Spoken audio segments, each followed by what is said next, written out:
اعوذ باللہ من الشیطان اللعین الرجیم بسم اللہ الرحمن الرحیم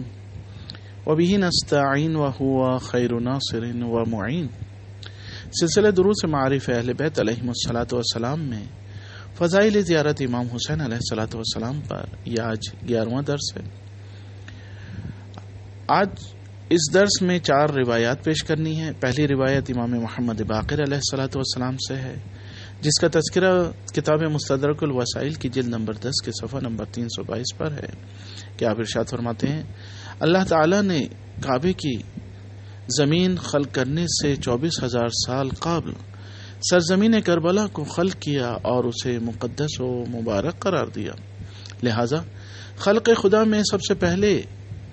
پہلی مقدس و مبارک کربلا کی سرزمین ہے، جسے اللہ نے بہشت کی افضل ترین زمین میں سے قرار دیا ہے، جو کہ بہشت کی ایسی افضل ترین جگہ ہے جہاں اللہ تبارک و تعالی اپنے خاص بندوں کو سکونت عطا کرے گا۔ دوسری روایت چھٹے امام جعفر صادق علیہ الصلوۃ والسلام سے ہے، جس کا تذکرہ کتاب مستدرک الوسائل کی جلد نمبر 10 کے صفحہ نمبر 228 پر ہے کہ آپ ارشاد فرماتے ہیں زرارہ کو مخاطب کر کے کہ اے زرارہ، جب قیامت کا دن ہوگا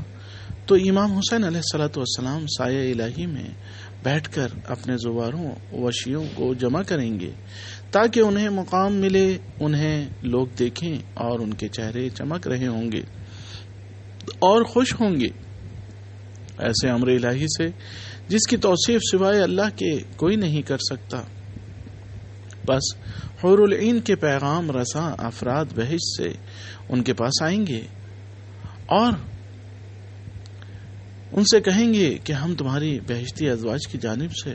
تم لوگوں کے لیے پیغام لائے ہیں کہ وہ کہتی ہیں کہ ہم تمہارے مشتاق ہیں، تم لوگ جلد ہمارے پاس آؤ۔ لہذا وہ زوار اور زیادہ خوشی ملنے والے مقام کے تحت ان پیغام رساں افراد سے کہیں گے انشاءاللہ ہم عنقریب تم لوگوں کے پاس آئیں گے۔ تیسری روایت پیغمبر اسلام صلی اللہ علیہ وآلہ وسلم سے ہے، جس کا تذکرہ بحر الانوار کی جلد نمبر 27 کے صفحہ نمبر 88 پر ہے کہ حضرت ارشاد فرماتے ہیں، جسے اللہ نے میرے اہل بیت کی معرفت و ولایت عطا کی، اس کے لیے ہر طرح کا خیر جم کر دیا ہے۔